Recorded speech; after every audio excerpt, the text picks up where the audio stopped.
Queridos oyentes, ahora vamos a hablar de algo que es muy delicado, pero a la vez es muy actual.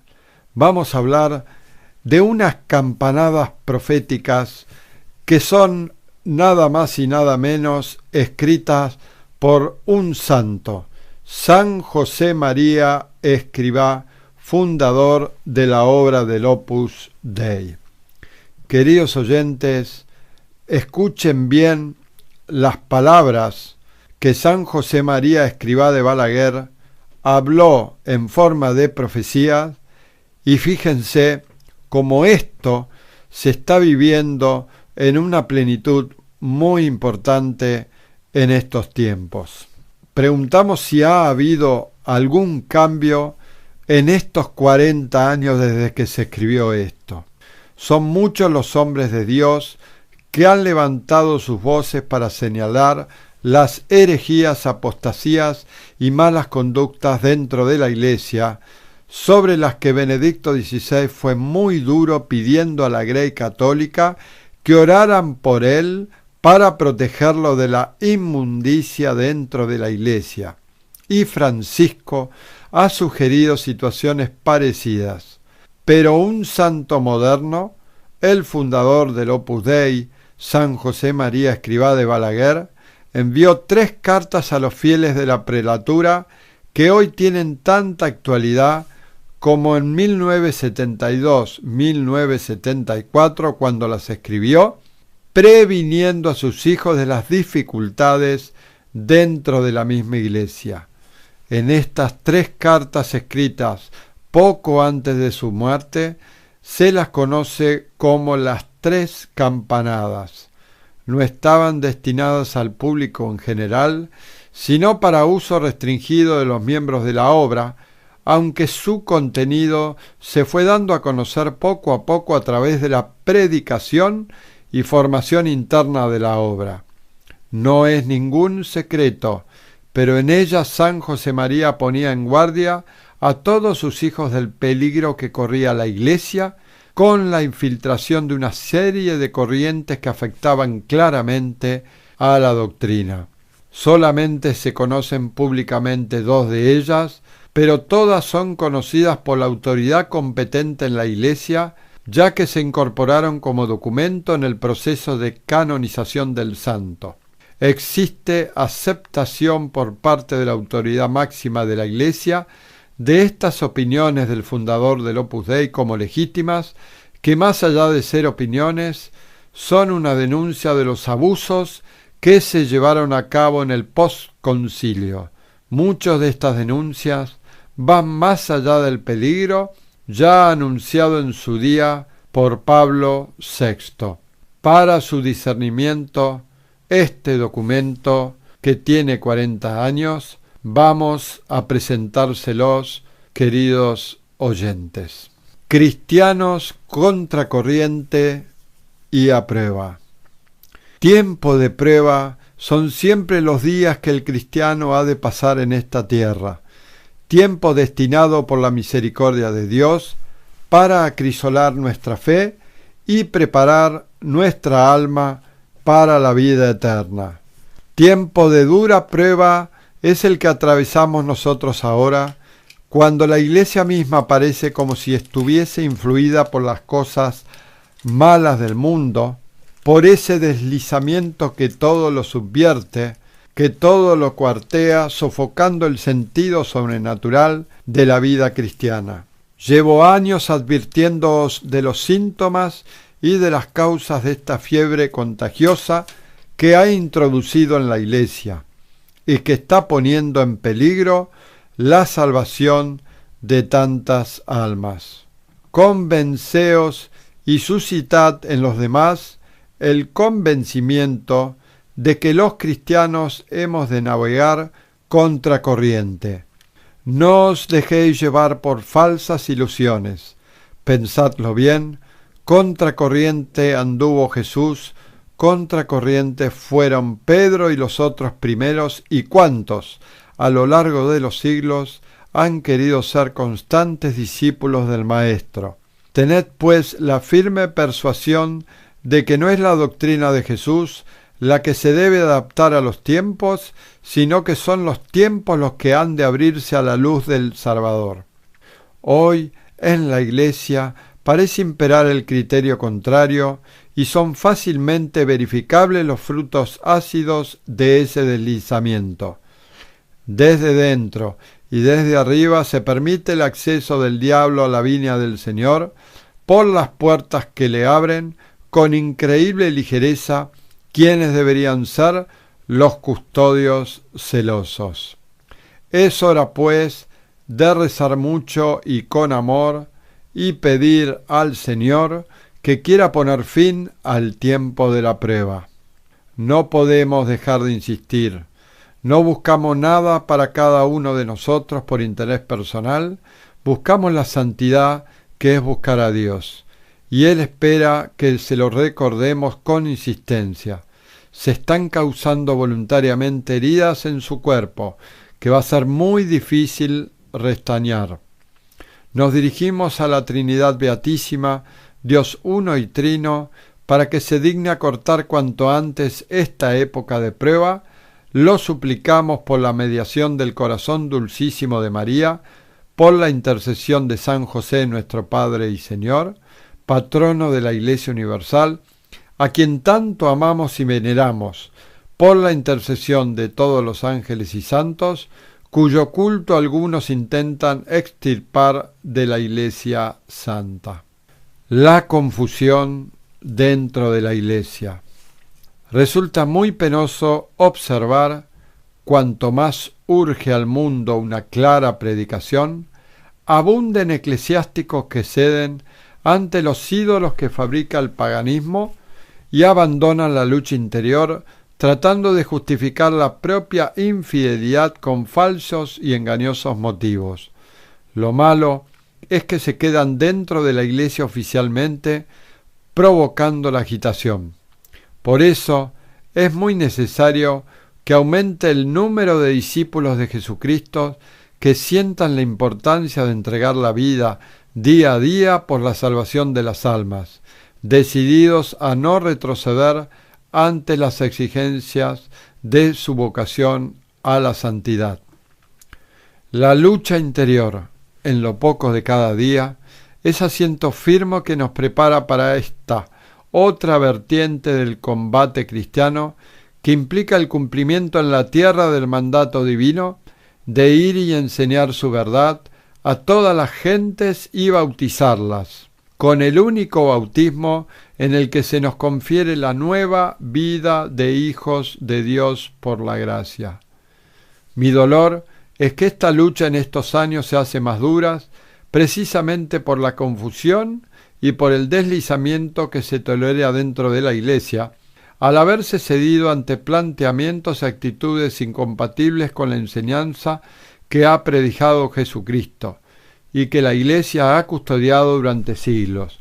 Este, hijos míos, es el gran dolor de vuestro Padre. El peso del que yo deseo que todos participéis como hijos de Dios que sois. Resulta muy cómodo y muy cobarde ausentarse, callarse, diluidos en una ambigua actitud alimentada por silencios culpables para no complicarse la vida. Estos momentos son ocasión de urgente santidad, llamada al humilde heroísmo para perseverar en la buena doctrina, conscientes de nuestra responsabilidad de sal y de luz. Hemos de resistir a la disgregación, cuidando sobrenaturalmente nuestra propia entrega y sembrando sin desmayos, con decisión, con serenidad y con fortaleza, la doctrina y el Espíritu de Jesucristo. Pocas voces se alzan. Considerad que hay muy pocas voces que se alcen con valentía para frenar esta disgregación. Se habla de unidad y se deja que los lobos dispersen el rebaño. Se habla de paz y se introducen en la Iglesia, aún desde organismos centrales, las categorías marxistas de la lucha de clases o el análisis materialista de los fenómenos sociales. Se habla de emancipar a la Iglesia de todo poder temporal y no se regatean los gestos de condescendencia con los poderosos que oprimen las conciencias. Se habla de espiritualizar la vida cristiana y se permite desacralizar el culto y la administración de los sacramentos sin que ninguna autoridad corte firmemente los abusos, a veces auténticos sacrilegios, en materia litúrgica. Se habla de respetar la dignidad de la persona humana y se discrimina a los fieles con criterios utilizados para las divisiones políticas.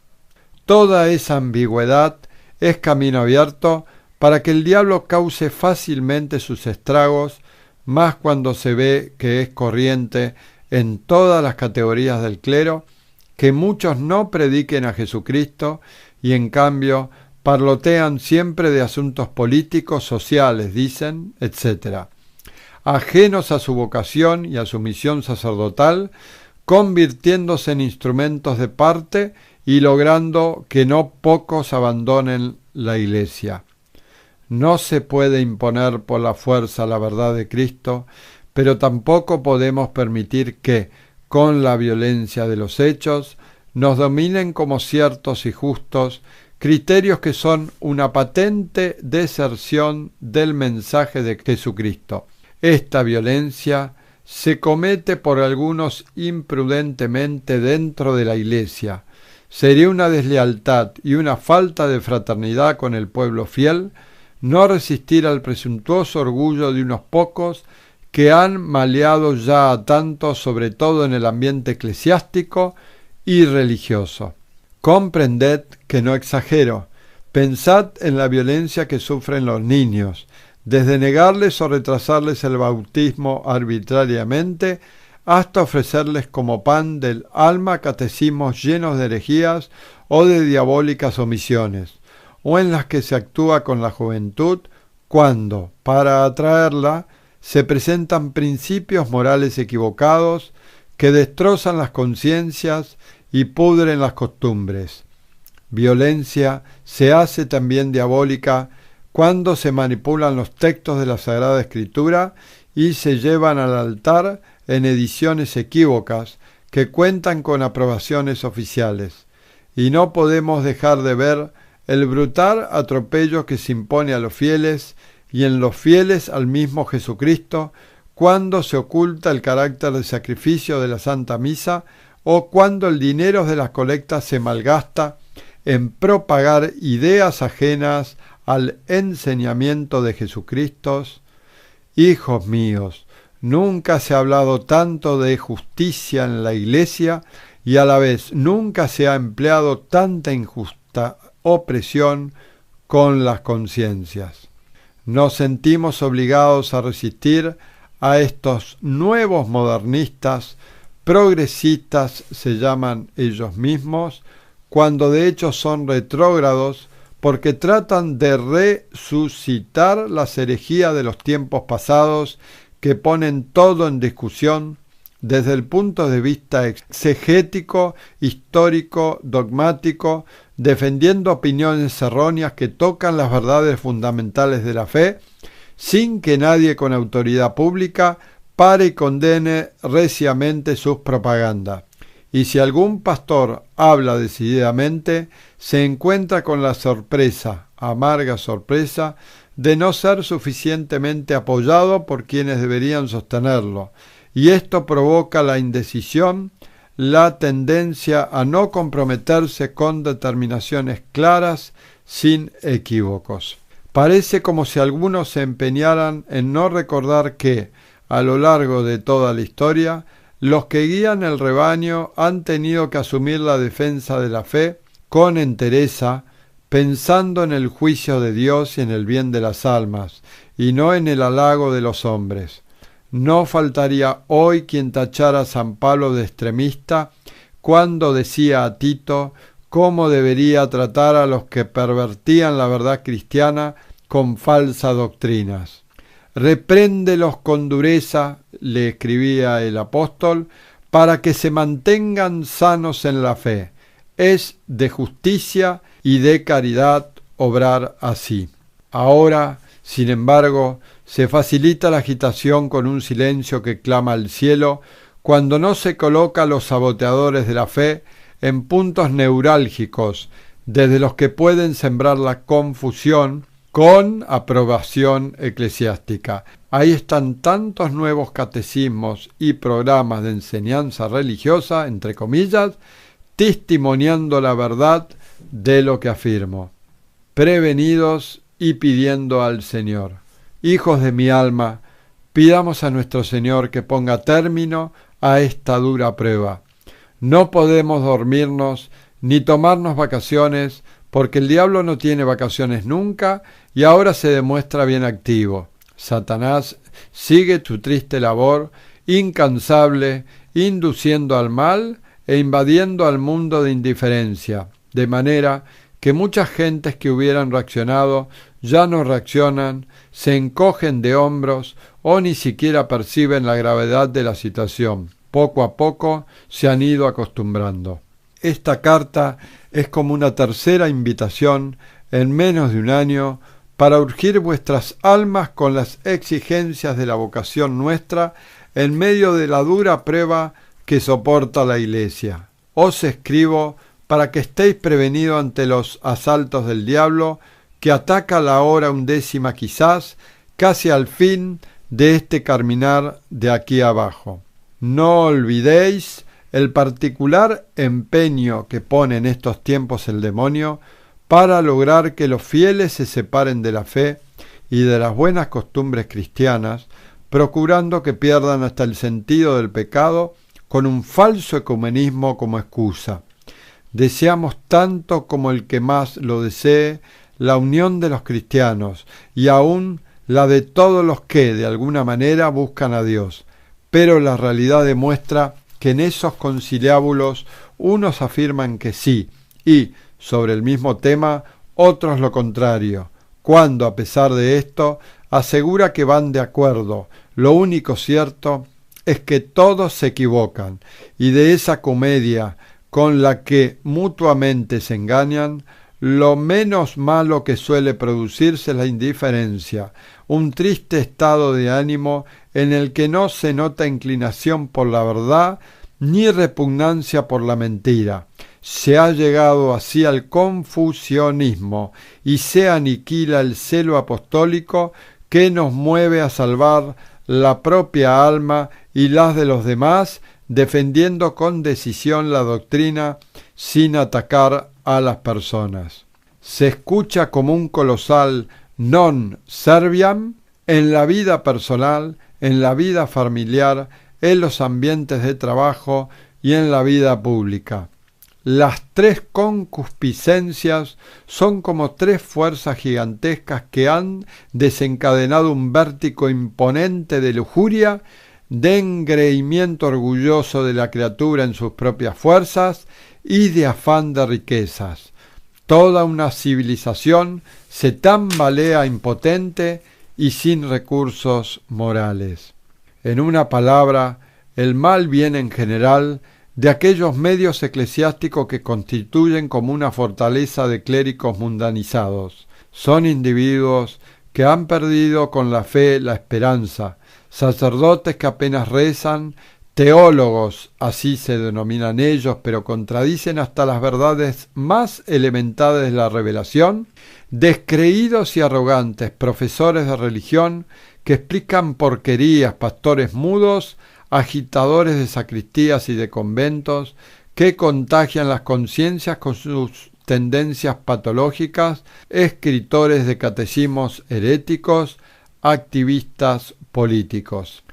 Hay, por desgracia, una fauna inquieta que ha crecido en esta época a la sombra de la falta de autoridad y de la falta de convicciones, y el amparo de algunos gobernantes que no se han atrevido a frenar públicamente a quienes causaban tantos destrozos en la vida del Señor.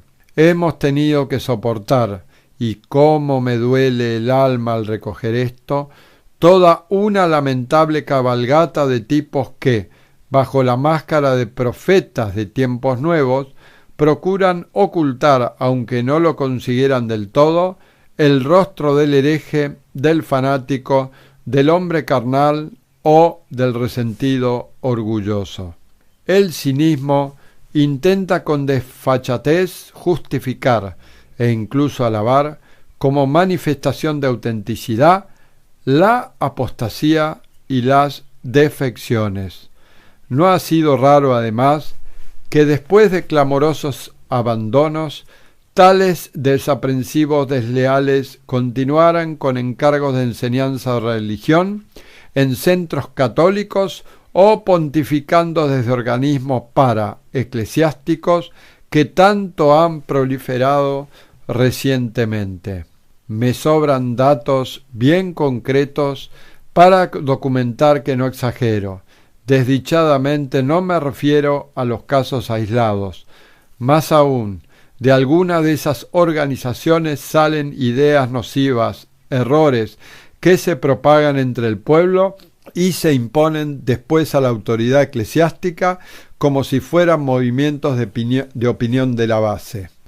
Por desgracia, se observa también en la Iglesia sitios, cátedras de teología, catequesis, predicación, que deberían alumbrar como focos de luz y se aprovechan en cambio para despachar una visión de la Iglesia de sus fines totalmente adulterados. Hijos míos, es un grave pecado contra el Espíritu Santo, porque precisamente el Paráclito vivifica con su gracia y sus dones a la Iglesia. Catecismo Mayor de San Pío X, número 143. Establece allí el reinado de la verdad y del amor y le asiste para que lleve con seguridad a sus hijos por el camino del cielo. Confundir a la Iglesia con una asamblea de fines más o menos humanitarios no significa ir contra el Espíritu Santo. Ir contra el Espíritu Santo es hacer circular o permitir que circulen sin denunciar sus falsedades, catecismos heréticos o textos de religión que corrompen las conciencias de los niños con enseñanzas dañosas y graves omisiones, errores y desviaciones, debilidades y dejaciones he dicho ya, y ahora, como siempre, el mal se envuelve diabólicamente en paños de virtud y de autoridad, y así resulta más fácil que se fortalezca y que produzca más daño, porque aparecen gentes con una falsa religiosidad saturada de fanatismo que se oponen desde dentro de la Iglesia de Jesucristo, dogmática y jurídica, haciendo resaltar con increíble desorden, cambiando por los del Estado los fines de la Iglesia, lo político antes que lo religioso. Todo coopera al desprestigio general de la autoridad eclesiástica y a que no se corrijan con oportunidad y energía los desórdenes, los desatinos heréticos, la inestabilidad, la confusión, la anarquía en asuntos de fe y de moral, de liturgia y de disciplina. A esta situación la llaman algunos, defendiéndola, ayornamiento, cuando es relajación y menoscabo del espíritu cristiano que trae como consecuencia inmediata, entre otros efectos, la desaparición de la piedad, la carencia de vocaciones sacerdotales o religiosas, al apartar a los fieles en general, ya lo dije, de las prácticas espirituales, y por tanto menos trabajo en servicio de las almas, al paso de los eclesiásticos, al verse ineficaces, se muestran desgraciados y abandonan el proselitismo porque piensa que procurarán también la infelicidad a otros. El modernismo denunciado por San Pío X. No se relee ni gran dolor lo que San Pío X describió en su encíclica Pascendi cuando exponía las características del modernismo, que en ese documento definía como compendio de todas las herejías, todo aquello que entonces el magisterio universal de la Iglesia intentó atajar con penetrante visión y energía sobrenatural, aparecía ya con su enorme gravedad pero era todavía un mal relativamente limitado a algunos sectores. En nuestros días, ese mismo mal, idéntico en su inspiración de raíz y con frecuencia en sus formulaciones, ha resurgido violento y agresivo con el nombre de neomodernismo y en proporciones prácticamente universales. Aquella enfermedad mortal, antes localizada en unos pocos ambientes malsanos y contenida dentro de esas fronteras por prudentes medidas de la Santa Sede, ha alcanzado aspectos de epidemia generalizada. Su extensión ha facilitado su virulencia y la manifestación de efectos monstruosos en cantidad y en calidad que quizás ni siquiera hubiésemos podido imaginar ante los primeros brotes del modernismo. Lo que inicialmente se mostraba solo, aunque ya fuese muy grave, como la reducción de las verdades dogmáticas a la simple experiencia subjetiva, conservando algún matiz espiritual, se ha degradado aún más las hondas exigencias del alma y aún las de la misma gracia divina, quedan disueltas en la horizontalidad sin relieve de lo mundano, identificando el amor de Dios con las aspiraciones o deseos más inmediatos del hombre, masa sometido a los determinismos de la planificación materialista y atea y a la de los instintos animales. La soberbia de la vida presenta su vanidad total en la exteriorización de la concupiscencia de los ojos, ambición de poder y de bienes terrenos sin mensura, y de la concupiscencia de la carne, sensualidad sin freno y degradación libertina. Es como la descomposición entera de un cuerpo después de haber perdido el alma.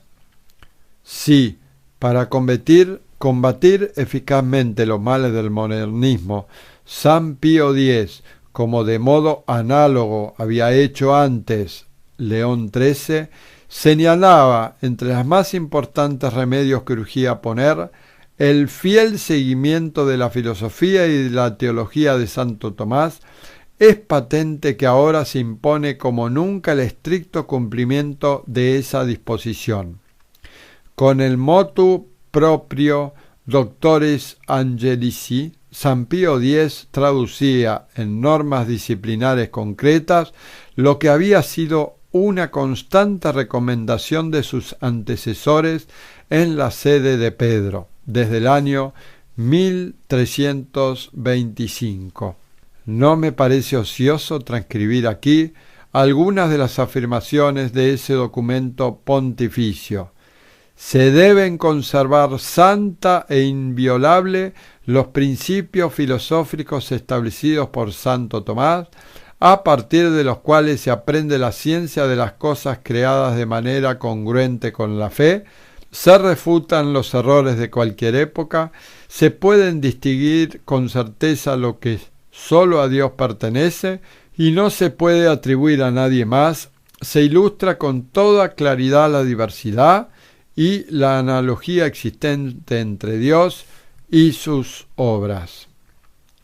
Y añade, por lo demás, hablando en general, estos principios de Santo Tomás no encierran otra cosa más que lo que ya habían descubierto los más importantes filósofos y doctores de la Iglesia, meditando y argumentando sobre el conocimiento humano, sobre la naturaleza de Dios y de las cosas, sobre el orden moral y la consecución del fin último, con un ingenuo casi angélico, desarrolló y acrecentó toda esa cantidad de sabiduría recibida de los que le habían precedido.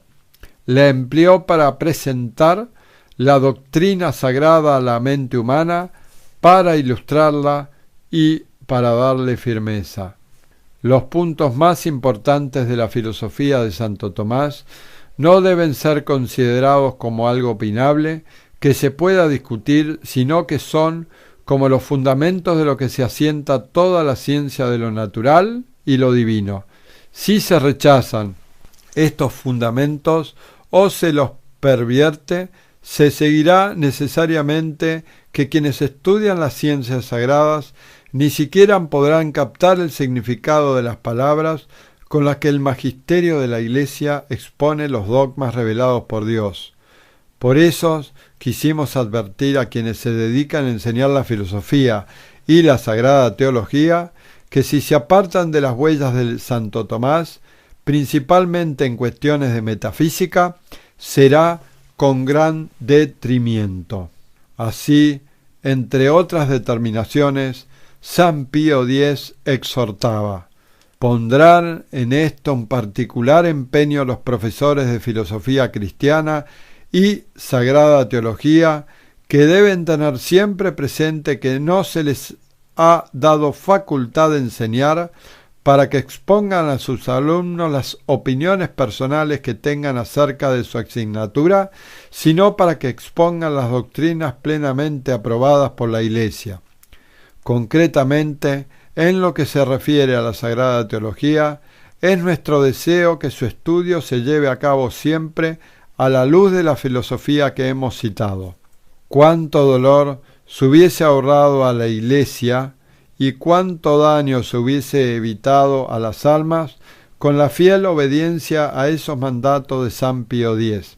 Pido ahora a mis hijas y a mis hijos, precisamente en este año en el que se conmemora el 7º centenario de la muerte del doctor Angélico, que sigan delicadamente esas indicaciones en la Iglesia, en el estudio y en la enseñanza de la doctrina filosófica y teológica, seguros de que también así contribuiremos a que, por la misericordia divina, las aguas vuelvan a su cauce.